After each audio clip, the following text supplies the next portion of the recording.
Hello, my dear students. Welcome to Science Guru YouTube channel. I hope you all are good and doing good. We are talking about the chapter Reflection of the Light. And in this chapter, today we are going to discuss our 12th lecture. And in this lecture, we will cover the following three topics. First one is the spherical mirrors. Second, the types of the spherical mirror, that is the concave mirror and convex mirror. And last but not least, important term of the spherical mirror. ये तीन topic हैं जो बारी बारी से हम देखेंगे। हमारे साथ जुड़े रहिए।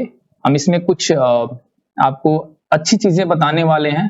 पहले से आप 10th क्लास में इसको पढ़े भी होंगे। जो 10th में स्टूडेंट हैं, हो सकते हैं वो 10th वाले भी पढ़ चुके हों, और जो अभी 12th में हैं वो बखूबी इसको पढ़ा भी होगा अच्छी तरीके से, उम्मीद कर रहा हूं मैं। और जो हमारे नीट की प्रिपरेशन करने वाले जो भी स्टूडेंट हैं उनके लिए भी एक रिकैप हो जाएगा। ठीक है, तो चलिए मैं स्टार्ट करते हैं आज का अपना ये टॉपिक। सबसे पहले जो अपना टॉपिक है, reflection of light from curved surface. Reflection of light from curved surface. इसके पहले आपको याद होगा बच्चों कि हमने बात की थी प्लेन मिरर की बात की थी, और प्लेन सरफेस से रिफ्लेक्शन हो रहा था। ये जो अब यहां से जो चैप्टर का एक हिस्सा, जो दूसरा हिस्सा जिसको मैं कहता हूं, ये दूसरा हिस्सा स्टार्ट हो रहा है। इसके पहले हम प्लेन सरफेस यानी प्लेन मिरर की स्टडी कर रहे थे, और यहां के बाद हम कर्व्ड सरफेस की बात करेंगे, कर्व मिरर की बात करेंगे। अभी कर्व मिरर में अपने को स्फेरिकल मिरर स्पेशली पढ़ना है।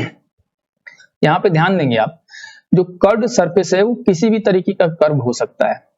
अगर थोड़ा सिमेट्रिकल कर्व की हम बात करें तो एक स्फेरिकल होगा, दूसरा होगा सिलिंड्रिकल। एक स्फेरिकल मिरर और दूसरा हो सकता है अपने लिए सिलिंड्रिकल। लेकिन यहाँ पे अपने को जो अकॉर्डिंग टू सिलेबस जो हम बाउंडेड है, और हमें पढ़ना है स्फेरिकल मिरर के बारे में पढ़ना है। तो ऑब्वियस है स्फेरिकल मिरर कैसे बनेगा। तो देखिए, अपने पास एक खोखला गोला है, ये दिख रहा है अपने को, ये खोखला गोला है। इस खोखले हिस्से में से एक छोटा सा हिस्सा, इस खोखले गोले में से एक छोटा सा हिस्सा ये कट कर दिया गया, दिख रहा है आपको। इसको कट करके और इसके बाहरी हिस्से को या फिर अंदर वाले हिस्से, किसी एक हिस्से को अगर हम सिल्वर से इसको हम प्लेटिंग कर दें, या फिर एल्युमिनियम का से उसको कोटिंग करते हैं, या उसकी हम एक लेयर चढ़ा दें उस पर, तो वो मिरर का काम करने लगता है। क्योंकि ये जो कट किया गया है, ये जो प्लेन नहीं है, एक कर्व हिस्सा है। और किसका कर्व हिस्सा है? ये स्फेरिकल मिरर का, यानी कह सकते हैं कि स्फेरिकल सरफेस का। ये जो स्फेरिकल मिरर जो है, ये कुछ नहीं है बल्कि एक ऐसा मिरर है जिसका रिफ्लेक्टिंग सरफेस जो होता है वो स्फेरिकल होता है। रिफ्लेक्टिंग सरफेस कैसा होगा? स्फेरिकल। या तो बाहर वाला रिफ्लेक्टिंग होगा या फिर इसके अंदर वाला रिफ्लेक्टिंग होगा। जिधर रिफ्लेक्टिंग होगा इसके जस्ट विपरीत, उसके पीछे के हिस्से वाले में, अपोजिट साइड में क्या होगा? एक कोटिंग होगी, या तो सिल्वर की या फिर एल्युमिनियम की कोटिंग रहती है, जिससे वो मिरर का काम करता है। दूसरा चीज ध्यान रखिए, ऐसा नहीं है कोई भी कर्व्ड सरफेस हो, ये सरफेस ऐसा होना चाहिए जो ट्रांसपेरेंट हो। सरफेस कैसा होना चाहिए? ट्रांसपेरेंट होना चाहिए। या तो प्लास्टिक का हो या फिर ग्लास का हो, और वो प्लास्टिक या ग्लास ट्रांसपेरेंट होने चाहिए।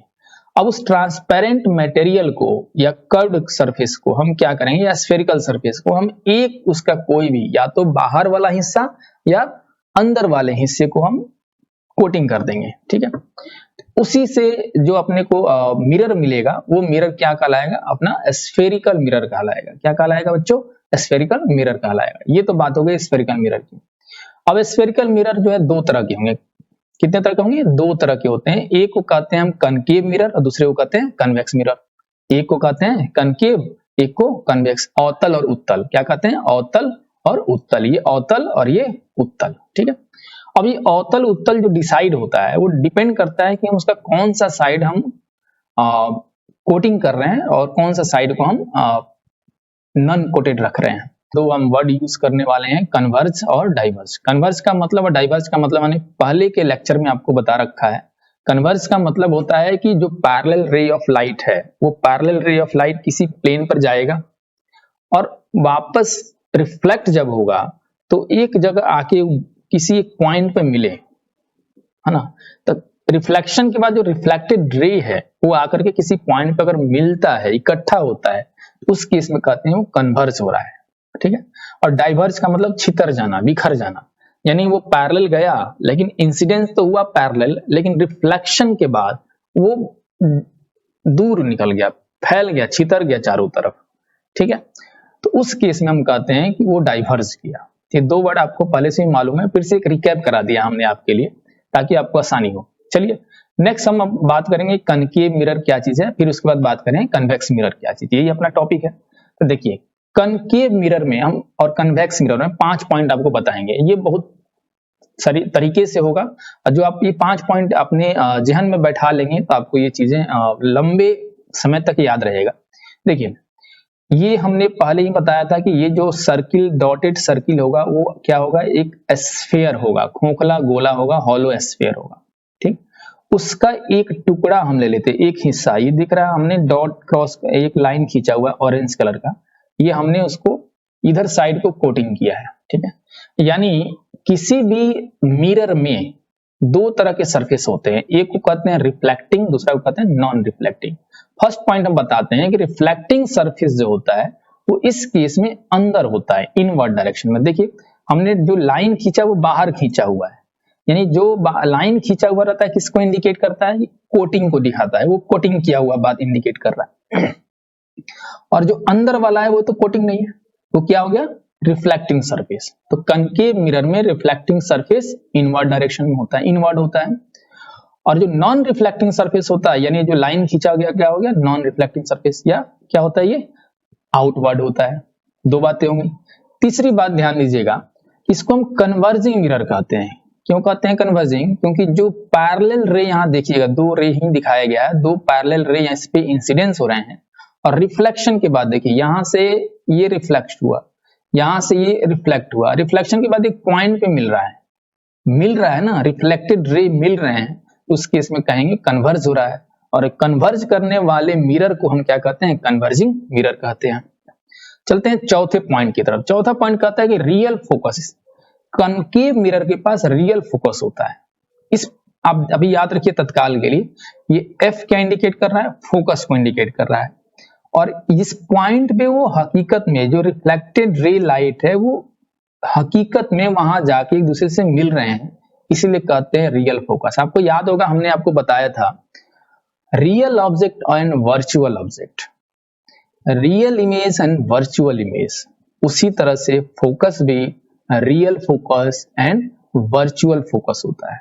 रियल मतलब हकीकत में इंटरसेक्ट हो रहा हो वहां, वर्चुअल वहां पे हकीकत में इंटरसेक्ट नहीं हो रहा है, parallel ray of light incidence होने के बाद। आगे इसकी और हम चर्चा करेंगे, इसको हम फिगर में भी दिखाएंगे, यहाँ भी आपको दिख रहा है यहाँ पे। तो इस केस में कनकेव मिरर में आप आगे याद रखेंगे जो चौथा पॉइंट है कि रियल फोकस होता है। नेक्स्ट पांचवा लास्ट इस टॉपिक का, कि इसमें जो भी दो पॉइंट है, ये सी और एफ, दोनों रिफ्लेक्टिंग वाला जो सरफेस उसके सामने है। फोकस और ये सी को कहते हैं सेंटर ऑफ कर्वेचर। क्या कहते हैं, सेंटर ऑफ कर्वेचर। ये किसके सामने है, जो मिरर है वो मिरर के सामने होता है। ये 5 पॉइंट आपको याद रखना है कि रिफ्लेक्टिंग सरफेस इनवर्ड होता है, नॉन रिफ्लेक्टिंग सरफेस जो है वो आउटवर्ड होता है, इसको हम कन्वर्जिंग मिरर भी कहते हैं। रियल फोकस, इसमें जो फोकस होता है वो रियल फोकस होता है, और फोकस और इसको कहते हैं सेंटर ऑफ कर्वेचर। ये दोनों पॉइंट जो रिफ्लेक्टिंग सरफेस है, या कहते हैं जो मिरर है वो मिरर के सामने होता है। ठीक है, बाकी इसको हम प्रिंसिपल एक्सिस कहते हैं, इसकी डेफिनेशन हम आगे पढ़ेंगे, आगे के लेक्चर में इसको देखेंगे।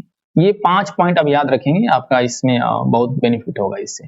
चलिए नेक्स्ट है कनकेव मिरर। बिल्कुल वही चीज है, वही हमने एक डॉटेड खोखला गोला लिया, स्फीयर लिया हुआ है, हॉलो स्फीयर, उसका एक हिस्सा काट लिया, यहां से लेकर के, ये आपको लाइन जो दिख रही है, ये लाइन हमने जो लिया है वो हिस्सा हमने उससे काट लिया, बाकी को हम छोड़ देते हैं। जो डॉटेड दिख रहा है उसको हम कंसीडर नहीं करते हैं, वो छोड़ दिया। ठीक है, अपना मेन मकसद मिरर यहीं से यहीं तक है, याद ध्यान दीजिएगा, यहां से जहां तक ये खींचा हुआ है यही अपना मिरर है। ठीक है, इसको कर्वेचर कहते हैं। ये क्या हो गया, उसका एक हिस्सा है, इसको कर्वेचर कहते हैं, और इसी कर्वेचर को हम हकीकत में क्या कहते हैं, मिरर कहते हैं। अब इस केस में ध्यान दीजिएगा, इस केस में लाइन जो खींचा हुआ है अंदर की तरफ इनवर्ड डायरेक्शन में खींचा गया है, यानी जो और रिफ्लेक्टिंग सरफेस है इसका वो बाहर की तरफ, जो लाइन खींचा हुआ है वो अंदर की तरफ, तो इसका जस्ट अपोजिट जो हो गया वो क्या हो गया, बाहर की तरफ क्या हो गया, रिफ्लेक्टिंग सरफेस। यानी रिफ्लेक्टिंग सरफेस आउटवर्ड होते हैं, नॉन रिफ्लेक्टिंग सरफेस इनवर्ड होते हैं। अरे बस समझे। तीसरा पॉइंट, उस केस में हम कर रहे थे कन्वर्ज होता है, इस केस में क्या होते हैं, डाइवर्ज हो रहा है, इसलिए इसको कहते हैं डाइवर्जिंग मिरर। सो क्या कहेंगे हम, कन्वेक्स मिरर को क्या कहेंगे हम, डाइवर्जिंग मिरर कहेंगे। क्यों? कि पैरेलल रे ऑफ लाइट जो इंसिडेंस हो रहा है इस मिरर पे, रिफ्लेक्शन के बाद ये छितर जा रहा है, ये बिखर जा रहा है, ठीक है, इसलिए कहते हैं इसको डाइवर्जिंग मिरर कहेंगे। चौथा पॉइंट है वर्चुअल फोकस। वहां जो फोकस था वो रियल फोकस था, क्योंकि हकीकत में रे ऑफ लाइट, जो रिफ्लेक्टेड रे लाइट था, वो कहीं जाके कट कर रहा था, और ये आगे जाएगा तो कट तो करेगा नहीं। हाँ, इसको हम इमेजिनरी मान के पीछे जब इसको एक्सटेंड करते हैं तो ये इमेजिनरी डॉटेड क्या है, इमेजिनरी है, तो इसमें क्या अपने को मालूम चल रहा है, ये अपने को प्रतीत होगा, एक अपीयर होगा, अपने को फील होगा कि यहाँ पे ये कट कर रहा है, इसलिए इसको कहते हैं वर्चुअल फोकस। याद रखेंगे, parallel ray of light reflection के बाद फोकस से होकर गुजरती है। आगे हम इसके रूल पढ़ेंगे तो उसमें अपने को मालूम चल जाएगा, ठीक है। लास्ट इसका पॉइंट कि इसमें जो फोकस और सेंटर ऑफ कर्वेचर होते हैं, फोकस और सेंटर ऑफ कर्वेचर मिरर के पीछे होते हैं। ये अपना मिरर वाला हिस्सा है, सारा जो अपने को रिफ्लेक्टिंग जो हिस्सा है वो आउटवर्ड है और इसके अंदर की तरफ है, यानी हम कहते हैं कि मिरर के पीछे है, फोकस और सेंटर ऑफ कर्वेचर वो इसके पीछे है, मिरर के पीछे होता है। ये 5 पॉइंट आपको हमने बहुत सोच समझ के दिए हैं ताकि आपको कोई दिक्कत ना हो। चलिए नेक्स्ट जब हम बात करेंगे कुछ इंपॉर्टेंट टर्म की बात करेंगे जिसको डिफाइन करेंगे, ठीक है। यहाँ दिख रहा है हमने दोनों मिरर लिया हुआ है, एक कनकेव और दूसरा हमें लिया है कन्वेक्स, ठीक है। अब पहचान में आ जाएगा, आपको कोई दिक्कत नहीं होगी, पहले भी आपने पढ़ा हुआ है, खासकर 10th के स्टूडेंट भी हो सकते हैं, कुछ लोग पढ़ चुके हों। यहाँ ध्यान दीजिएगा, इसमें 3 पॉइंट इंडिकेट किया गया है, P, F और C। इसमें भी वही है, P, F और C। P कहां पर है, देखिए ये वाला जो अपना मिरर है, मिरर के बिल्कुल बीचों बीच लिया गया है। सेम उसी तरह से इसमें मिरर के बिल्कुल बीचों बीच F यहां पर लिया गया। F कहां पे लिया गया है, जहां पे या तो रिफ्लेक्टेड रे हकीकत में कट कर रहा है या कट करता हुआ अपीयर हो रहा है। इस केस में कट करता हुआ अपीयर हो रहा है, क्योंकि डॉटेड लाइन से यहां दिखाया गया, यहाँ हकीकत में बोल्ड लाइन से दिखाया गया, वो हकीकत में कट कर रहा है। और एक है C, सो कह रहे हैं सेंटर, क्या है C, क्या है सेंटर, और ये पूरे स्फीयर का सेंटर हो गया, ठीक है। बारी बारी से देखते हैं इसकी डेफिनेशन। सबसे पहले हम बात करेंगे पोल की, तो पोल क्या है, हम कहेंगे सेंटर ऑफ रिफ्लेक्टिंग सरफेस। तो ये अपना पूरा जो है मिरर है और यही अपना रिफ्लेक्टिंग सरफेस है, इसका जो बिल्कुल बीचों बीच वाला जो हिस्सा होगा उसी को कहेंगे हम पोल। आरी बात समझ। सेम उसी तरह से दूसरे वाले में भी बिल्कुल बीचों बीच वाला, मिरर का जो बिल्कुल बीचों बीच वाला जो पॉइंट होगा उसी को हम कहेंगे पोल, ठीक है। नेक्स्ट हम बात करते हैं सेंटर ऑफ कर्वेचर। ध्यान दीजिएगा, जो हमने जिस स्फीयर का बात किया था, वो स्फीयर का जो सेंटर होगा वही सेंटर इस कर्वेचर का भी होगा, यानी इस मिरर का भी सेंटर वही होगा जो इस पूरे स्फीयर का था, ठीक है। तो चूंकि हमें जो बात करनी होती है वो केवल इस मिरर की बात करनी होती है, पूरे स्फीयर की बात नहीं करनी होती है। तो ये मिरर का ये जो हिस्सा है उस स्फीयर का एक टुकड़ा है, एक कर्वेचर है, एक कर्व वाला हिस्सा है, कर्वेचर हो गया। इसी कारण से हम इसको सेंटर ऑफ स्फीयर ना कह के, क्योंकि अपने को जो एक हिस्सा है उसका, उसकी स्टडी करनी है, इसलिए कहते हैं सेंटर ऑफ कर्वेचर। हकीकत में क्या है, ये जो अपना इमेजिनरी स्फीयर हो रहा है, या जिससे हमने इस मिरर को तैयार किया है, जिस स्फीयर के में से एक छोटा सा टुकड़ा हमने लिया है, उसी स्फीयर का जो सेंटर होगा वही सेंटर इस कर्वेचर का होगा, उसी को कहेंगे हम centre of curvature. Same cases में भी होगा। चलिए हम बात करते हैं तीसरी डेफिनेशन की, रेडियस ऑफ कर्वेचर। ध्यान दीजिए, जो इस स्फीयर का रेडियस होगा वही रेडियस इस कर्वेचर का भी होगा, जो रेडियस इस हॉलो स्फीयर का होगा वही रेडियस इस वाले हिस्से का भी होगा। सेम वही रेडियस हम कहते हैं उसको यहाँ पे रेडियस ऑफ कर्वेचर। इसको किससे डिनोट करेंगे, R से। पोल को P से डिनोट करते हैं, कैपिटल P से। सेंटर ऑफ कर्वेचर को कैपिटल C से डिनोट करते हैं, और रेडियस ऑफ कर्वेचर को हम कैपिटल R से डिनोट करते हैं, ठीक है। लेकिन जब हम इसको मेजर करने की बात आती है रेडियस ऑफ कर्वेचर, तो एक लेंथ है। रेडियस ऑफ कर्वेचर क्या है, एक लेंथ है। कहां से कहां तक का लेंथ है, तो हम कहेंगे C से लेकर के P तक, C से लेकर के P तक का। सेम इसमें भी P से लेकर के C तक, ठीक है। यानी distance between pole and the centre of curvature, pole और सेंटर ऑफ कर्वेचर के बीच का डिस्टेंस होता है, यानी यहां से यहां तक की जो लंबाई होगी, ठीक है। अब हम चलते हैं नेक्स्ट, बहुत ही इंपॉर्टेंट है। बच्चे इसमें काफी कंफ्यूज होते हैं, इवन बहुत सारे बुक्स में भी ये मतलब उतने अच्छे तरीके से नहीं दिया हुआ रहता है। हाँ, SC वर्मा में आप जब पढ़ेंगे, मैंने तो SC वर्मा में इसको देखा है, बहुत सारी किताबों मैंने ये पढ़ी है, लेकिन एससी वर्मा में मुझे जरूर ये नजर आया है। एपर्चर के बारे में सभी किताब में लिखा जरूर है, लेकिन उसको समझाने में जो अच्छे तरीके से जो एक्सप्लेन किया है वो एससी वर्मा सर की जो बुक है उसमें आपको ये मिल जाएगा। देखिए, एपर्चर हकीकत में कहा जाए तो मोस्ट जो बुक्स जो हैं वो यही लिखते हैं कि एम और एन वाला जो हिस्सा है उसको हम कहते हैं एपर्चर।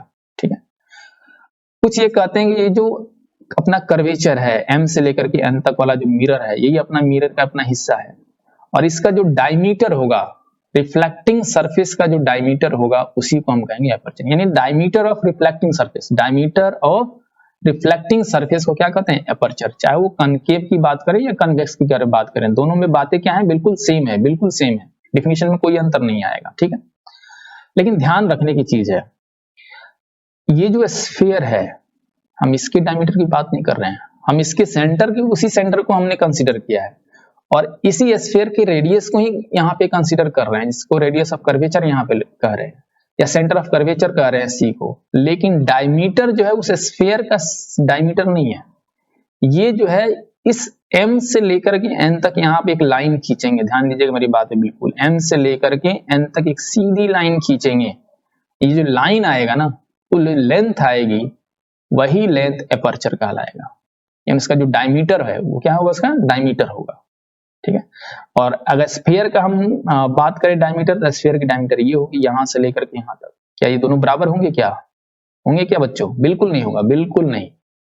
ठीक है, तो ये आपको जो कंफ्यूजन नहीं होना चाहिए कि स्फीयर का डायमीटर और जो एपर्चर का डायमीटर है वो सेम होता है, ऐसा कभी नहीं है। ठीक है, हाँ, स्फीयर का रेडियस और कर्वेचर का रेडियस सेम है, स्फीयर का सेंटर और कर्वेचर का सेंटर सेम है, लेकिन एपर्चर का डायमीटर और स्फीयर का डायमीटर सेम नहीं होता है। इसको और अच्छी तरीके से हम आपको समझा रहे हैं।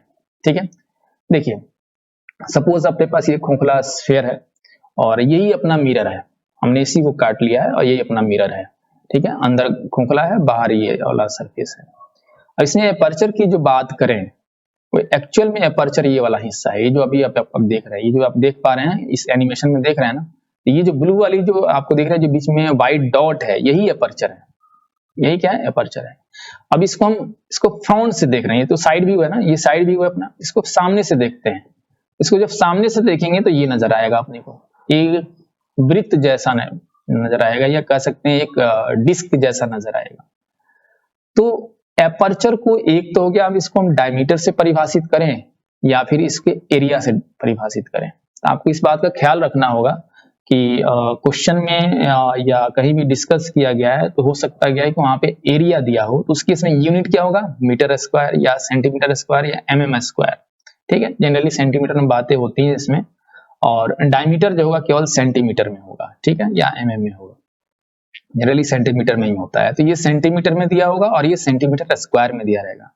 तो कुछ क्वेश्चन में जब न्यूमेरिकल आते हैं तो एरिया एपर्चर जो देगा वो सेंटीमीटर स्क्वायर में दे देगा, यानी आपको समझ जाना है कि वो एरिया दिया हुआ है। अगर वो सेंटीमीटर में केवल दिया है तो आपको समझ जाना है कि एपर्चर का वो डायमीटर दिया गया है। ठीक है, तो अगर मान लीजिए कि आपको ये समझ में आ रहा हो कि सर ये तो पूरा एक स्फीयर है, स्फीयर का आधा हिस्सा है जिसको हेमी स्फीयर भी आप मान सकते हैं, कोई बात नहीं। अगर आप इसको यहां से काट दे, ये दिख रहा है ना, अगर आप यहां से काट के ये वाला केवल हिस्सा ले, ये वाला इसके इस साइड वाला ये वाला हिस्सा केवल ले, तो इस केस में एपर्चर क्या हो जाएगा? यहां से लेकर के यहां तक हो जाएगा। अब जो पहला जो एपर्चर था, अब जो नया एपर्चर मिलेगा, दोनों क्या सेम होगा? क्या नहीं होगा। ठीक है, अगर ये हेमी स्फीयर है तो इस केस में इस मिरर का जो आपका एपर्चर होगा वो ज्यादा होगा और इस वाले का जो एपर्चर होगा वो कम होगा। ठीक है, तो डिपेंड करता है कि उस बड़े से गोले में से हमने कितना छोटा हिस्सा काटा है या कितना बड़ा काटा है। अगर बड़ा हिस्सा काटेंगे तो उसमें एपर्चर बड़ा आएगा, छोटा सा काटेंगे एपर्चर छोटा आएगा। लेकिन पूरे स्फीयर का डायमीटर कभी बदलने वाला नहीं है, आप छोटा काटो या बड़ा, डायमीटर किसका बदलेगा? एपर्चर का बदलेगा। ठीक है, चलिए, ये बहुत इंपॉर्टेंट था, आपको समझाना बताना बहुत जरूरी था। नेक्स्ट आगे कभी भी इस चीज को लेके आपको कोई कंफ्यूजन ना हो। चलिए हम बात करते हैं नेक्स्ट कुछ इंपॉर्टेंट टर्म की। अभी तक हमने 4 इंपॉर्टेंट टर्म की बात की है, बस अपना ये लास्ट होने ही वाला है। देखिए यहाँ पर अब नेक्स्ट जो है हम बात करेंगे प्रिंसिपल एक्सिस की। ये जो लाइन अभी आप देख रहे हैं जो ड्रॉ हो रहा है इस पे एनिमेशन में, आप देख पा रहे होंगे इसमें एक एनिमेशन में एक लाइन ड्रॉ हो रही है। इस लाइन को कहते हैं प्रिंसिपल एक्सिस। क्या कहते हैं हम? Principal axis. क्या है प्रिंसिपल एक्सिस? तो प्रिंसिपल एक्सिस वो एक लाइन है जो पास होता है पोल और सेंटर ऑफ कर्वेचर से। जो पोल और सेंटर ऑफ कर्वेचर से पास होने वाला जो लाइन है उसी को हम कहते हैं प्रिंसिपल एक्सिस। ठीक है, और ये इधर अनंत तक होगा, लेफ्ट साइड भी, और राइट साइड भी क्या होगा? अनंत तक होगा। ठीक है, दूसरी चीज, कोई भी लाइन जो सेंटर ऑफ कर्वेचर से होकर के मिरर से होते हुए क्रॉस करेगा वो हमेशा नॉर्मल लाइन होता है। It is the normal to the mirror at the pole. अब ये सेंटर ऑफ कर्वेचर है, इस सेंटर ऑफ कर्वेचर से होते हुए कोई भी लाइन आप मिरर पे लेके जाओगे ना, वो क्या होगा? नॉर्मल होगा। अब ये पी से जा रहा है तो ये भी नॉर्मल होगा। ठीक है, तो याद रखना इस बात को। नेक्स्ट हम बात करते हैं, ये देखिए यहां पर हमने रे ऑफ लाइट इंसिडेंस कराया पैरेलल। किसके पैरेलल? प्रिंसिपल एक्सिस के पैरेलल एक रे ऑफ लाइट हम इंसिडेंस करा रहे हैं। दिख रहा है आपको एनिमेशन में? दिख रहा है ना बच्चों? ठीक है, वैसे ही दूसरे साइड से भी कराएंगे, दूसरी भी कराएंगे, तीसरी भी कराएंगे, चौथी भी कराएंगे। यानी जितनी भी इस प्रिंसिपल एक्सिस के पैरेलल जितने भी रे ऑफ लाइट इंसिडेंस हो रहे हैं, आप फिर से एक बार देखिए, जितने भी रे ऑफ लाइट इंसिडेंस कर रहे हैं वो सारे के सारे कहां से पास कर रहे हैं? एक ही पॉइंट से पास हो रहा है, और यही पॉइंट कहलाता है प्रिंसिपल फोकस। क्या कहलाएगा? Principal focus. इसको इंडिकेट करेंगे हम कैपिटल एफ से। उसी तरह से दूसरे वाले कन्वेक्स मिरर में भी यही सिलसिला होगा। इस केस में आकर के कन्वर्ज करेगा, और इस केस में ये सारे के सारे क्या करेंगे? डाइवर्ज करेंगे। लेकिन इस डाइवर्ज करने वाले रे लाइट को जब पीछे की तरफ एक्सटेंड करेंगे तो एक पॉइंट पे मिलेगा, और इस पॉइंट को हम कहेंगे प्रिंसिपल फोकस। इस प्रिंसिपल फोकस को कहते हैं रियल फोकस। ध्यान दीजिएगा, मैंने इसमें मेंशन नहीं किया है लेकिन बता रहा हूं मैं आपको। इसको कहेंगे हम रियल फोकस, इसको कहेंगे हम वर्चुअल फोकस। ठीक है, नेक्स्ट अपना है फोकल लेंथ। फोकल लेंथ क्या है? इसको कहते हैं फोकस, इसको कहते हैं पोल। तो फोकस और पोल के बीच की जो दूरी होती है उसी को कहते हैं फोकल लेंथ। यानी इस पोल और फोकस के बीच की जो दूरी होती है उसको हम कहते हैं फोकल लेंथ। ध्यान दीजिएगा एक बात, मैं फोकस कह रहा हूं। ठीक है, तो मिरर की स्टडी में या आगे लेंस में भी हम इन जनरल कह देते हैं, प्रिंसिपल फोकस को फोकस कह देते हैं। जबकि लेंस में जब स्टडी करेंगे तो वहां पे दो तरह के फोकस होंगे। एक को हम कहेंगे प्राइमरी प्रिंसिपल फोकस, और दूसरे को कहेंगे सेकेंडरी प्रिंसिपल फोकस। ठीक है, वहां पे हम चर्चा करेंगे जब उस पर हम आएंगे तो। लेकिन इस केस में प्रिंसिपल फोकस जनरली हम नहीं कहते हैं, मिरर में अक्सर हम लोग फोकस ही कह के काम चला लेते हैं, और कई बार तो लेंस में भी ऐसा हम ही फोकस ही कहते हैं, उसके स्पेसिफिक नाम से नहीं जाते हैं। ठीक है, नेक्स्ट कुछ और बातें हम यहाँ देख लेते हैं। एनिमेशन आप देख के समझ ही गए होंगे। एक कंसेप्ट चेक है आपके लिए। कहने का सेंस क्या है कि जो 12th के बच्चे हैं या 10th के बच्चे हैं उनके लिए एग्जाम में जो क्वेश्चन आते हैं इस टॉपिक से जो मैंने आज डिस्कस किया, उससे सिंपली यही कहते हैं define centre of curvature, radius of curvature, pole, principal axis, aperture, एक स्फेरिकल मिरर के लिए, और उसका लेवल डायग्राम ड्रॉ करने के लिए। तो ये क्वेश्चन आ सकते हैं लॉन्ग में।